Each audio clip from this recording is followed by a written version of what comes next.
দীর্ঘদিন ধরেই পাক ক্রিকেটের অন্তর্মহলের অবস্থা খুব একটা ভালো নেই, যা সদ্য সমাপ্ত টি-20 বিশ্বকাপ শেষে আরও পরিষ্কার হতে থাকে। প্রথমে শোনা যায় দলের ভিতর চলছে গ্রুপিং, প্লেয়ারদের মধ্যে নেই কোনো রকম সমন্বয়। বিশ্বকাপ চলাকালে পাকিস্তানের বেশ কিছু সাবেক ক্রিকেটাররাও জানিয়েছিলেন ড্রেসিং রুমের অবস্থা খুব একটা ভালো নেই। এবার জানা গেল পাকিস্তানি পেসার শাহিন আফ্রিদি বিশ্বকাপ শুরু হওয়ার পূর্বে কোচের সাথে বাকবিতণ্ডায় জড়িয়েছিলেন।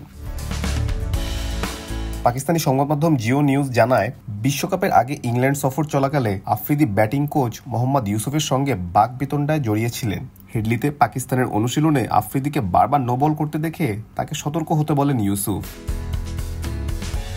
এক পর্যায়ে আফ্রিদি ইউসুফকে বলে বসেন, আমাকে আমার কাজ করতে দিন, আপনি আপনার কাজ করুন। জবাবে ইউসুফ বলেন, কোচ হিসেবে তিনি নিজের কাজটাই করছেন। এ নিয়ে দুজনের বাক্য বিনিময়ে পরিস্থিতি উত্তপ্ত হয়ে ওঠে। পরে ওয়াহাব রিয়াজ এসে আফ্রিদিকে তার আচরণের জন্য ক্ষমা চাইতে বলে বিষয়টি ইতি টানেন।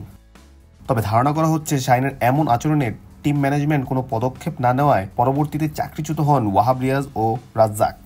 তবে পিসিবির এক বিশ্বস্ত সূত্র মতো জানা যায়, বিশ্বকাপ চলাকালীন শাহিনের ব্যাপারে কোনো শাস্তিমূলক ব্যবস্থা না নেওয়া হলেও এবার পিসিবি শাহিনের বিরুদ্ধে ব্যবস্থা নিতে যাচ্ছে কোচের সাথে দুর্ব্যবহার করায়। জানা গেছে ঘরের মাঠে বাংলাদেশের বিপক্ষে আসন্ন সিরিজে শাহিনকে নিষিদ্ধ করা হতে পারে। তবে শাহিন আফ্রিদি তার বোলিং দিয়েই সকলকে কাবু করতে চান, এমনটি ইঙ্গিত করে সামাজিক যোগাযোগ মাধ্যমে এক ভিডিও পোস্ট করেন।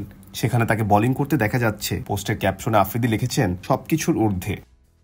একটি নির্ভরযোগ্য সূত্রে আরও জানা যায়, আসন্ন বাংলাদেশ সিরিজে শাহিনের পাশাপাশি আরও 2 থেকে 3 জন সিনিয়র ক্রিকেটারকে বিশ্রামে পাঠানো হতে পারে। তাদের জায়গায় সুযোগ পেতে পারেন ঘরোয়া ক্রিকেটের পারফর্মাররা।